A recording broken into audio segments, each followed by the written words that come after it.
माणसाची परिस्थिती किती हालाकीची असली तर ती नेहमी रडायला नाही तर लढायला शिकवते. सांगली जिल्ह्यातील पेडगाव निसर्गरम्य व डोंगर कपाऱ्यातील हे एक पर्यटन स्थळ म्हणून ओळखले जाते. याच डोंगर कपाऱ्याच्या खाणीत बापू व माया यांच्या पोटी हिरा जन्मला. शेखर बापू रणखांबे हे कुटुंब परिस्थितीने हालाकीचे. या परिस्थितीवरती मात करण्यासाठी जणू शेखरचा जन्मच या कुटुंबात झाला असावा. जसं म्हणतात ना, जिस घर में माँ बाप हंसते हैं उसी घर में भगवान बसते हैं, असं हे रणखांबे कुटुंब. 12वी नंतर शेखरने घर सोडले ते परिस्थितीचा सामना करून जिंकण्यासाठी. थेट मुंबई गाठली. छोटी मोठी नाटक, पथनाट्य, कहाणी लेखनातून छोट्या पडद्यावरती हा शेखर दिसू लागला.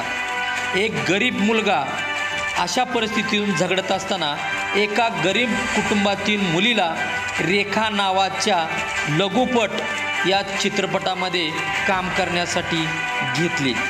शेखरचं जीवनमानच पलटलं.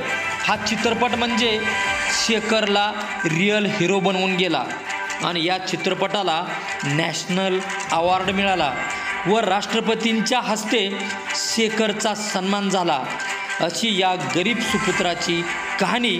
एवढ्यावर न थांबता न थकता मराठी चित्रपटसृष्टीत या शेखरने झेप घेतली. रुबाब या चित्रपटाचे दिग्दर्शन करून त्या चित्रपटाला एक मोठा स्टेज दिला. हा चित्रपट म्हणजे प्रत्येकाच्या डोळ्याचे पारणे फेडणाराच ठरणार आहे.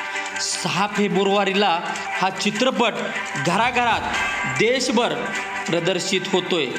पाहायला खरंच विसरू नका या गरीब कुटुंबातील मुलाची यशस्वी कहाणी. हमेशा संकटों का सामना किया शेखर तुमने, कभी नहीं हार मानी, जीत के और अग्रसर बना हमेशा, जीत को खींच कर लाया, यही आपके माँ बाप के प्यार का साया. सलाम है शेखर बापू रणखांबे आपके धैर्य और साहस को.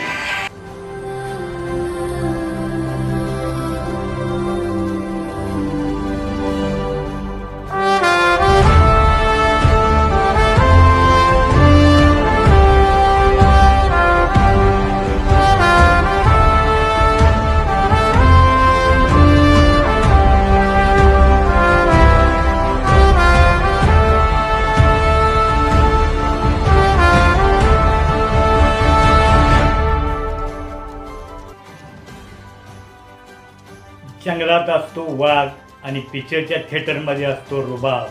आपल्या आयुष्याचा रुबाब वाढवायचा असेल तर पाहावा लागतोय रुबाब रुबाब रुबाब. एक वेळ रुबाब पहा आणि आपला रुबाब वाढवा. एकच बाब रुबाब. लक्षात ठेवा, रुबाब एकदम झकास. रुबाब रुबाब एकाची नाही, अख्ख्या जगाची लव्ह स्टोरी. एकाची नाही, अख्ख्या जगाची लव्ह